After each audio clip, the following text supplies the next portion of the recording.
found myself in a narrow alley in New Orleans, where the humid air was thick with the scent of incense and mystery. As I wandered through the dim streets, a peculiar shop caught my eye. It was a small voodoo shop, nestled between old buildings, with windows draped in curtains of beads and feathers. A gentle tinkling of bells sounded as I opened the door. Inside, the space felt almost enchanting. The walls were adorned with masks and talismans, each one seemingly watching me with an unblinking gaze. Shelves were lined with jars filled with herbs, powders, and curious objects, each promising some form of magic or protection. An elderly woman stood behind the counter, her eyes sharp and knowing. She greeted me with a nod, as if she'd been expecting my arrival. "Welcome," she said, in a voice as smooth as silk. "Are you seeking something specific, or just curious?" I hesitated, feeling a strange pull toward the mysterious energy of the place. "I've heard stories about voodoo," I replied, my voice barely a whisper, "but I want to know the truth." The woman smiled, a mysterious glint in her eyes. "Voodoo is not what most people think. It is a religion, a way of life, rooted in spirituality and connection with our ancestors. But like any powerful practice, it can be misunderstood." As she spoke, she gestured for me to follow her deeper into the shop.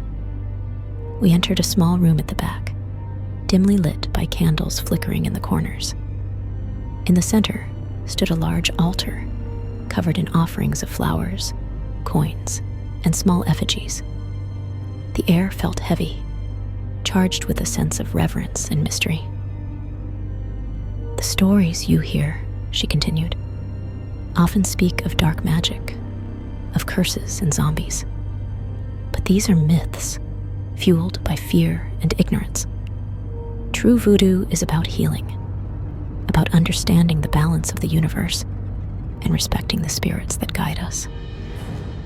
Despite her words, I couldn't shake the feeling of unease that crept over me. The shadows seemed to dance in the candlelight, casting eerie shapes that flickered at the edge of my vision. I asked her if any of the stories were true, if there was ever any danger in the practice. She paused, her gaze intense. "There are tales that hold a grain of truth," she admitted. "There are those who use voodoo for selfish purposes, to harm or control. But these are not the teachings of voodoo itself." She began to tell me a story, a tale passed down through generations. It was about Marie Laveau, the voodoo queen of New Orleans, whose power and influence were legendary. Some said she could heal the sick and foresee the future. But there were also whispers of those who crossed her and faced dire consequences, their lives unraveling as if cursed by unseen forces. As she spoke, the room seemed to grow colder, the shadows lengthening. Her voice wove a tapestry of history and myth, of a world where the line between the living and the spirit realm blurred. She recounted the legend of the zombie, a living corpse controlled by a powerful voodoo priest. The thought of losing one's soul, trapped in a body without free will, sent shivers down my spine. The climax of her tale was a story from the bayous, a chilling account of a cursed cemetery. Locals spoke of a night when the air was thick with tension, and the dead did not rest. A group of friends, curious and reckless, had dared to enter the cemetery, only to encounter a spectral figure, eyes burning with an otherworldly glow. It was the spirit of a wronged priestess, seeking vengeance on those who disturbed her rest. The young men fled, but the curse followed them, leaving a trail of misfortune and despair. Her story left me speechless, the reality of her words settling in my mind like a cold, heavy fog. realized that voodoo was far more complex than I had imagined. A world where belief and fear intermingled, creating tales that were as haunting as they were captivating. As I left the shop, the elderly woman's parting words lingered in my mind. "Remember," she said, "voodoo is a reflection of the human soul. It can heal or harm, create or destroy. Respect it, and it will respect you." Stepping back into the bustling streets of New Orleans, I felt a newfound appreciation for the mysteries that surrounded me. The stories of voodoo were not just tales of horror, but echoes of a culture deeply entwined with the unknown, where every shadow held a secret, and every whisper carried a warning. As I continued to walk, the evening sun began to set, casting long shadows across the cobblestone streets. I couldn't shake the feeling that something or someone was watching me.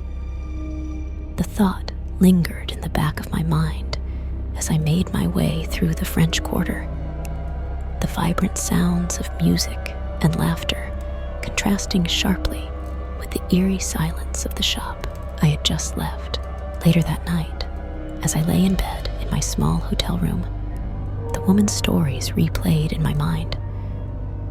I tossed and turned, unable to shake the images of the zombie and the cursed cemetery. Every creak of the floorboards, every rustle of the curtains seemed amplified in the darkness. Sleep eventually claimed me, but it was restless and filled with nightmares. In one dream, I found myself back in the voodoo shop, the air thick with smoke and shadows. The old woman was there, her eyes glowing with an unnatural light as she chanted in a language I didn't understand. Around me, the walls seemed to close in, the masks and talismans coming to life, their eyes following my every move. I felt an overwhelming sense of dread, as if something terrible was about to happen. I awoke with a start, drenched in sweat, my heart pounding in my chest. The room was dark and silent, but the feeling of being watched remained. I got up and peered out the window, half expecting to see the spectral figure from the bayou staring back at me. But there was nothing there, only the quiet streets below, bathed in the pale light of the moon. The next morning, determined to shake off the unsettling experience, I decided to explore more of the city. But everywhere I went, I felt that same eerie presence, a chill that ran down my spine. It was as if the stories of voodoo had awakened something, a force that was now following me, its intentions unknown. As the day wore on, I found myself drawn back to the shop. The bells tinkled softly as I entered, the familiar scent of incense washing over me. The old woman was there, waiting, her expression one of knowing concern. "You felt it, haven't you?" she asked, her voice barely above a whisper. "The spirits have taken an interest in you. It is rare, but not unheard of." "What do they want?" I asked, the fear evident in my voice. "Respect," she replied simply. "They have shown themselves to you because you sought to understand. Now, you must honor them." With her guidance, I performed a small ritual of thanks and respect, leaving an offering at the altar in the back room. As I did so, I felt the oppressive weight lift, the shadows retreating, as if satisfied. As I left the shop for the last time, the air felt different, lighter, almost peaceful.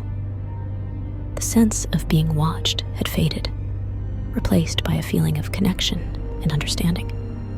The city seemed brighter, its mysteries still present, but no longer threatening.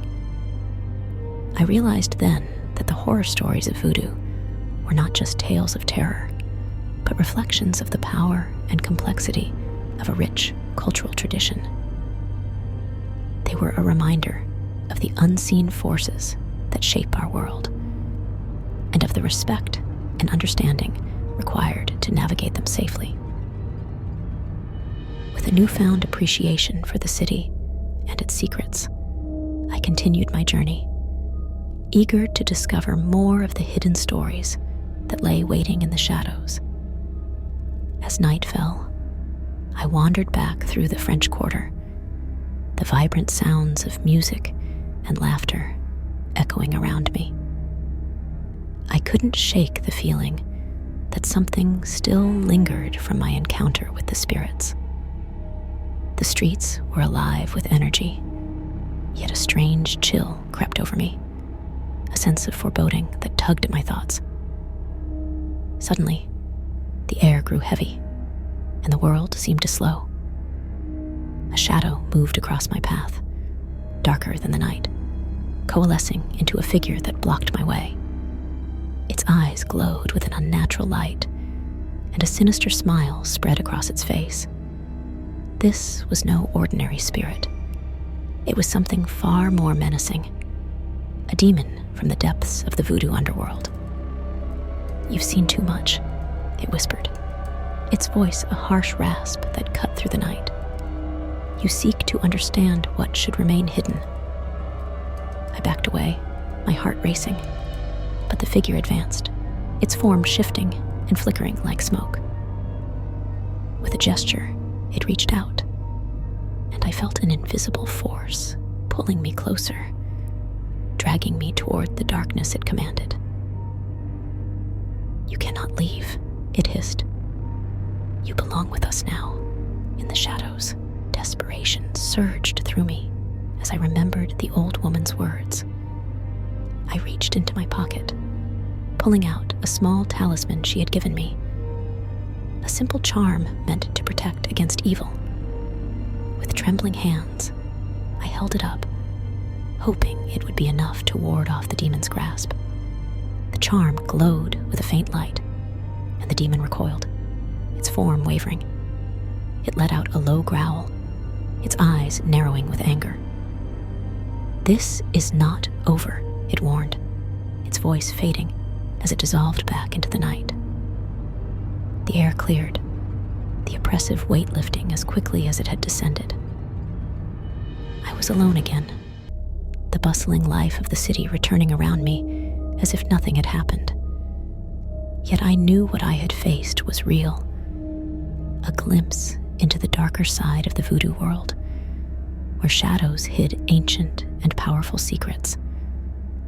I clutched the charm tightly, understanding now the importance of respect and caution in the face of such mysteries. New Orleans was a city of enchantment, its allure rooted in the dance between light and darkness, and I had ventured closer to that line than ever before. As I made my way back to my hotel, I couldn't shake the feeling that the demon's warning would haunt me, a reminder of the delicate balance between curiosity and danger, between the seen and the unseen. I had emerged unscathed, but the shadows of New Orleans would always call to me, whispering of stories yet to be told.